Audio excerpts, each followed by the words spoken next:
Neighbors, pull up a chair and make sure your tea is piping hot, because the gossip world hasn't just exploded, it has gone nuclear. We have seen storms hit Montecito before, but nothing quite like this. The chatter had been building all morning, whispering through the online grapevine, but by the time Piers Morgan hit the airwaves, everyone knew something massive was coming. And let me tell you, no one, not even the most die-hard Meghan Markle watchers, expected the absolute hurricane that was about to make landfall. When Piers Morgan dropped the latest bombshell from his hidden interview, Meghan Markle didn't just react. She reportedly lost it completely. Now, I know you guys are excited for more for it. But before we delve into further discussion, if you haven't subscribed, come on guys, what are you waiting for? Hit like, subscribe, and ring that notification bell ASAP. So now, it all started innocuously enough, if you can call anything Piers does innocuous.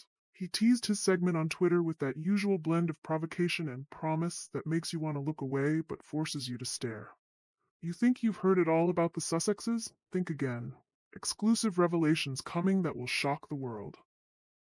That single tweet sent Meghan's legal team scrambling like ants in a disturbed nest. For weeks, they had tried to control leaks, keep old interviews under wraps, and manage every whisper that floated anywhere near her name. But Piers, with his uncanny ability to stir the pot, had already set the stage for total chaos. And chaos is exactly what unfolded.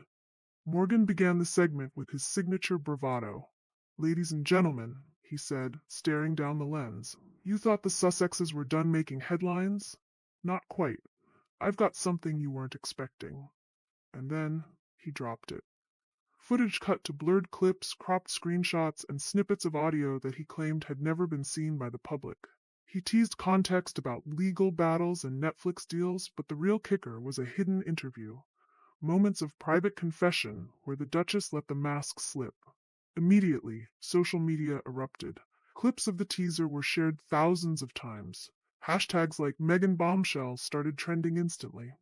For Meghan, this was the nightmare scenario. Every carefully crafted public statement, every polished Instagram post, every philanthropic spotlight was suddenly at risk of being overshadowed by the one thing she cannot control: the truth of her private moments broadcast in vivid color to millions.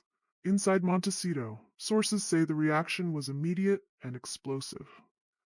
Meghan reportedly slammed her laptop shut in a fury, her assistants scrambling to console her. Staff who had been prepped for routine press inquiries found themselves suddenly in triage mode, handling calls, drafting statements, and consulting lawyers in real time. One insider described it as pandemonium of a type we've rarely seen before. It wasn't just the content that upset Meghan, it was the timing. She thought she was in control. She thought the narrative had shifted in her favor. But Piers Morgan's revelation threatened to undo all of that in a single hour. What made it worse was the precision. Morgan didn't need to scream. He let the clips speak for themselves. He highlighted a segment where Meghan allegedly expressed deep frustration over her public image, complaining about being misunderstood and under attack, despite her charitable work. She sounded ungrateful. She sounded entitled, and the internet jumped on it. Critics dissected every word, every inflection. Some called it proof of her vanity. Others saw it as the whining of a woman who wanted the perks without the work. But for Meghan, the conversation didn't matter. What mattered was the loss of control. According to sources close to the Sussexes, Meghan's first instinct was to sue. It's always her first instinct, isn't it? Calls were made, emails fired off, legal teams mobilized. But as insiders pointed out, this wasn't straightforward. Morgan had been clever. He avoided direct statements that could be sued over. He hadn't lied. He hadn't defamed. He simply presented her own words in a way she couldn't curate. In today's media landscape, that is almost more devastating than an attack because you can't fight it in court. You can only fight it in the court of public opinion. And she was losing badly. Harry, meanwhile, was reportedly caught in the crossfire emotionally. Sources describe him as frustrated, trying to calm Meghan while also managing his own media fallout. He was furious at Morgan, of course, but he was also dealing with a wife who was spiraling. He was trying to be the voice of reason, reminding her that overreacting would only fuel the fire. But Meghan wasn't listening. She was feeling cornered, and when she feels cornered, she escalates. The timing couldn't have been worse. The interview dropped just as Meghan was planning to ramp up promotional efforts for a new initiative. Now, everything was on hold. It was a domino effect cascading through their carefully curated world. Insiders claimed that Meghan's team was particularly alarmed by the brutal reaction of the public. The memes were proliferating faster than press releases. The ridicule was relentless. As one source put it, Meghan felt the walls closing in. She felt betrayed.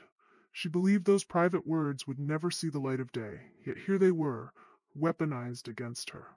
By the end of the morning, Meghan's Montecito residence was in controlled chaos. It was a war room. Legal consultations were ongoing. Media statements were drafted and revised multiple times. Meghan was pacing, seething, muttering about betrayal. She was analyzing every angle, considering every response, bracing herself for the storm. And what was most striking, insiders say, was her intensity. This wasn't a small PR problem to her. This was an existential threat to the image she has spent years building. It was a reminder that despite every strategic move, the public perception could shift in a heartbeat. The palace, officially silent, was reportedly monitoring the situation closely. You know, the aides at Buckingham Palace were watching this with a mix of concern and, let's be honest, probably a little bit of, "we told you so." They warned that in the modern media environment, nothing stays private for long. But Meghan never listens to advice, does she? She thinks she can outsmart the game. As the day wore on, Meghan became more aggressive. She demanded that every media outlet sharing clips be contacted. She wanted corrections. She wanted Morgan challenged publicly. Her legal advisors cautioned restraint, warning that confronting a figure like Piers Morgan could backfire spectacularly. He thrives on conflict. But Meghan allegedly brushed them aside. "I will not be silenced," she reportedly told her team. She wanted action now. Harry tried to mediate, emphasizing that sometimes silence is dignified. But Meghan saw silence as weakness. She saw it as allowing Morgan to win. By late evening, the tension in Montecito was palpable. The couple, normally so calculated, were navigating a storm with no end in sight. Meghan was oscillating between rage and despair, one moment planning a counterattack, the next retreating into herself. Harry felt helpless. He had championed her causes, he had fought her battles, but he couldn't fight this. He couldn't fight the truth of her own voice being played back to the world. And let's look at the contrast. Neighbors. Look at our beloved Catherine and Prince William. When they face scrutiny, when they face rumors, do they slam laptops? Do they scream at staff? Do they set up war rooms? No, they carry on. They focus on duty. They focus on their children. They understand that dignity speaks louder than any lawsuit. Catherine doesn't need to curate her private moments because her public actions speak for themselves. She is authentic. Meghan is manufactured. And when the manufacturing process breaks down, we see the panic. This situation with Piers Morgan exposes the fragility of the Sussex brand. It is built on sand. It is built on a narrative of victimhood that falls apart the moment the curtain is pulled back. Meghan wants to be respected, but she demands it rather than earning it. She wants to be understood, but only on her terms. And when someone like Piers Morgan refuses to play by her rules, she doesn't know how to handle it. So the day ended with no resolution, just simmering tension. Morgan's interview has set off a chain reaction that isn't going away anytime soon. For Meghan Markle, the fallout is personal, public, and inescapable. Harry is standing beside her, but even he knows that navigating the storm ahead will require more than just PR spin. It will require a humility that, quite frankly, I don't think either of them possess. I want to hear from you guys in the comments. Do you think Piers Morgan went too far, or is it about time the truth came out? And how do you think Meghan will eventually respond? Will we get another Oprah interview or a lawsuit? Let me know your thoughts. Smash that like button if you stand with the dignity of the working royals, and subscribe so we can keep watching this drama unfold together.